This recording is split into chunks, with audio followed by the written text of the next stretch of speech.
ಮಾತು ಗೊತ್ತಿದ್ರೆ ಒಂದು 10 ನಿಮಿಷದೊಳಗೆ ನಾನು ಮಾತುಗಳನ್ನು ಮುಗಿಸ್ತೇನೆ. ಮೊದಲಿಗೆ ನಾಟ್ಯ ಕಲಾಸಮಿತಿ, ಸಾಂಸ್ಕೃತಿಕ ವೇದಿಕೆ, ನಾಟ್ಯ ಸಮಿತಿ, ಭರತನಾಟ್ಯ ಕಲಾಶಾಲೆಯ ಎಲ್ಲ ಹಿರಿಯರನ್ನ ಮತ್ತು ಕಾರ್ಯಕ್ರಮವನ್ನು ಆಯೋಜಿಸಿದ ಎಲ್ಲರಿಗೂ ನಾನು ಅಭಿನಂದಿಸಲು ಇಷ್ಟಪಡ್ತೀನಿ. ಕಾರಣ ಏನು ಅಂತಂದ್ರೆ, ಮೊದಲನೇದಾಗಿ ಚಿಕ್ಕ ಮಕ್ಕಳು ಸುಮಾರು 201 ಜನ ಮಕ್ಕಳನ್ನ ತಯಾರು ಮಾಡಿ ಇಂತಹ ಒಂದು ದೊಡ್ಡ ವೇದಿಕೆಯನ್ನು ಅವರಿಗೆ ಕಲ್ಪಿಸಿಕೊಟ್ಟು ಒಂದು ರೀತಿಯ ಪರೋಕ್ಷವಾಗಿಯೇನು ಪ್ರತ್ಯಕ್ಷವಾಗಿಯೇ ರಂಗಪ್ರವೇಶ ಮಾಡಿದಾರಲ್ಲ, ಅದು ದೊಡ್ಡ ಸಾಧನೆ. ಮಕ್ಕಳಿಗೆ ನಾಳೆ ಅವರ ಭವಿಷ್ಯ ಏನು ಅನ್ನೋದನ್ನ ಸೂಚ್ಯವಾಗಿ ತೋರಿಸ್ಕೊಟ್ಟಿದ್ದಾರೆ. ನಿಮಗೆ ಗೊತ್ತಿದೆ ಗೊತ್ತಿಲ್ಲ, ನಮ್ಮ ಕರ್ನಾಟಕ ರಾಜ್ಯ ಗಂಗೂಬಾಯಿ ಹಾಂಗಲ್ ಸಂಗೀತ ಮತ್ತು ಪ್ರದರ್ಶನ ಕಲೆಗಳ ವಿಶ್ವವಿದ್ಯಾಲಯದಿಂದ ವಿಶೇಷ ಪರೀಕ್ಷೆಗಳನ್ನು ನಡೆಸ್ತೇವೆ. ಸಂಗೀತ, ನೃತ್ಯ ಇವುಗಳಲ್ಲಿ ಜೂನಿಯರು, ಸೀನಿಯರು, ಪ್ರೀ ವಿದ್ವತ್ ಮತ್ತು ಫೈನಲ್ ವಿದ್ವತ್. ಕಳೆದ ವರ್ಷ ಇದೆ, ಅದರಲ್ಲಿ ನಾಟಕ ಅನ್ನೋ ಒಂದೇ ಒಂದು ಪದ ಸಿಗುತ್ತೆ. ಹೀಗೆ ನಮ್ಮಲ್ಲಿ ಕರ್ನಾಟಕದಲ್ಲಿ ಭರತನಾಟ್ಯದ ಪರಂಪರೆ ತುಂಬಾ ಸುಮಾರು 2000 ವರ್ಷಗಳಿಂದ ಇದೆ. ಅಷ್ಟು ಸ್ಕೋಪ್ ಇರುವಂತಹ ಒಂದು ಕಲೆ ಅನ್ನೋದು ಎಲ್ಲರಿಗೂ ಒಲಿಯಲ್ಲ. ಒಂದು ರೀತಿಯಲ್ಲಿ ಪೂರ್ವಜನ್ಮ ಸಂಸ್ಕಾರದಿಂದ ಬರುವಂತಹದ್ದು ಅಥವಾ ಒಬ್ಬ ಪಾರಂಗತರಾದ ಗುರುವಿನಲ್ಲಿ ಶಿಷ್ಯತ್ವವನ್ನು ಪಡೆಯುವುದರ ಮೂಲಕ ಗುರುಮುಖೆಯನ್ನ ಕಲಿಯಬಹುದು.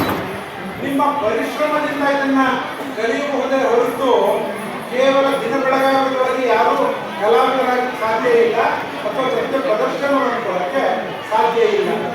ಅದು ಕೃಷ್ಣನಂತಹ 21 ಕೃತಿಗಳಿಗೆ ಕೊರಿಯೋಗ್ರಫಿ ಮಾಡಿ ಚಿಕ್ಕ ಮಕ್ಕಳನ್ನ ತಯಾರು ಮಾಡಿ ಇಲ್ಲಿ ಒಂದು ವೇದಿಕೆಯನ್ನು ಕಲ್ಪಿಸಿಕೊಂಡು ಅವರಿಂದ ಆಕರ್ಷಕವಾದ ನೃತ್ಯವನ್ನು ಮಾಡುವುದು ತುಂಬಾ ಕಷ್ಟದ ಕೆಲಸ. ಇಂತಹದ್ದನ್ನು ಮಾಡಿದವ್ರಿಗೆ ಮಾತ್ರ ಗೊತ್ತಾಗುತ್ತೆ ಆ ಕಷ್ಟ ಏನು ಅಂತ. ಪೇರೆಂಟ್ಸ್ನು ತೃಪ್ತಿಪಡಿಸಬೇಕು. ವಿದ್ಯಾರ್ಥಿಗಳು ಮಾಡುವ ಸಣ್ಣ ಪುಟ್ಟ ತಪ್ಪುಗಳನ್ನ ಕ್ಷಮಿಸ್ತಾ ತೀರಿ ಅವರಿಂದ ನೃತ್ಯ ಪ್ರದರ್ಶನವನ್ನು ಮಾಡಿಸಬೇಕು. ಇದು ಎಲ್ಲ ಗುರುಗಳಿಗೂ ತುಂಬ ದೊಡ್ಡ ಸವಾಲಿನ ಸಂಗತಿ.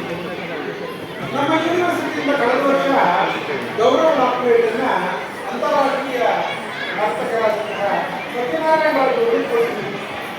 ಅವರು ಒಂದ್ಸರಿ ಮಾತಾಡ್ತಾ ಹೇಳಿದ್ರು, ಕನ್ನಡದಲ್ಲಿ ಪದವಾಗಿ ವ್ಯಕ್ತಿಗಳನ್ನು ಗಮನಿಸಬಹುದು. ನಮ್ಮ ನೃತ್ಯ ಗುರುಗಳು ನಮ್ಮ ಸ್ಟೂಡೆಂಟ್ಸ್ನ ಅಲ್ಲಿ ಕರ್ಕೊಂಡು ಹೋಗಿ ತೋರಿಸೋದು ನಿಜವಾಗ್ಲೂ ಒಳ್ಳೆಯದು. ನಾವು ಬೇಲೂರು ಶಿಲಾಬಾಲಿಕೆಯನ್ನು ಮಾತ್ರ ತೋರಿಸ್ತೇವೆ, ನರ್ಸನ ಸಂಸ್ಥೆಗಳಿರುವಂತಹ ಶಿಲಾಬಾಲಿಕೆಯನ್ನು. ಆದರೆ ಅದಕ್ಕಿಂತಲೂ ಅದ್ಭುತವಾಗಿರುವಂತಹ, ಅದಕ್ಕಿಂತಲೂ ಪ್ರಾಚೀನ ಕಾಲಘಟ್ಟದ ನರ್ತನ ಭಂಗಿಗಳಿರುವಂತಹ ಶಿಲ್ಪಗಳು ಬಳ್ಳಿಗಾವಿಯಲ್ಲಿ ಮತ್ತು ನಾಡಕಲಿಸಿಯಲ್ಲಿ ಅಂತಹದನ್ನ ತೋರಿಸೋದ್ರ ಮೂಲಕ ಮಕ್ಕಳಿಗೆ ನೃತ್ಯದ ಬಗ್ಗೆ ಆಸಕ್ತಿ ಬೆಳೆಯುವ ಹಾಗೆ ಮಾಡಬೇಕು. ನಮ್ಮ ವಿಶೇಷ ಪರೀಕ್ಷೆಗಳನ್ನ ನಮ್ಮ ಸಂಗೀತ ಮತ್ತು ಪ್ರದರ್ಶನ ವಿಶ್ವವಿದ್ಯಾಲಯದಲ್ಲಿ ನಡೆಸ್ತಾ ಇದ್ದಲ್ಲ, ಕೇವಲ 10ನೇ ವಯಸ್ಸಿಗೆ ಜೂನಿಯರ್ ಪರೀಕ್ಷೆಯನ್ನು ತಗೊಳ್ಬಹುದು. ಅವರ ಪರೀಕ್ಷೆಯಲ್ಲಿ ತೇರ್ಗಡೆಯಾದರೆ ಸರ್ಟಿಫಿಕೇಟ್ ಕೊಡೋದು ಯೂನಿವರ್ಸಿಟಿ. ಯಾವುದೋ ಒಂದು ಸಣ್ಣ ಕಲಾಕಾರಿ ಮುಂದೆ ಹಂಚ್ಕೊಳ್ಳೋಕ್ಕೆ ಅವಕಾಶ ಕಲ್ಪಿಸಿಕೊಂಡ ಆಯೋಜಕರೆಲ್ಲರಿಗೂ ಧನ್ಯವಾದಗಳನ್ನು ಅರ್ಪಿಸಿದ್ದೇನೆ. ಹರಿದಾಸರ ಕೀರ್ತನೆಗಳನ್ನ ಕೇಳಿದ್ರೆ ಸಾಕು, ಕರ್ಣಾನಂದ ಆಗ್ತದೆ. ಅದರ ಜೊತೆಗೆ ಅವುಗಳನ್ನ ನೃತ್ಯಕ್ಕೆ ಅಳವಡಿಸಿ ಅದು ಪುಟ್ಟ ಮಕ್ಕಳಿಂದ ನಂತರವನ್ನು ಮಾಡಿಸಿದರೆ ಅದು ನಮ್ಮ ಕಣ್ಣಿಗೂ ಆನಂದವನ್ನು ಮಾಡ್ತದೆ. ಇಂತಹ ಅದ್ಭುತವಾದ ಕಾರ್ಯಕ್ರಮದಲ್ಲಿ ನೀವೆಲ್ಲರೂ ಪಾಲ್ಗೊಂಡಿದ್ದೀರಾ.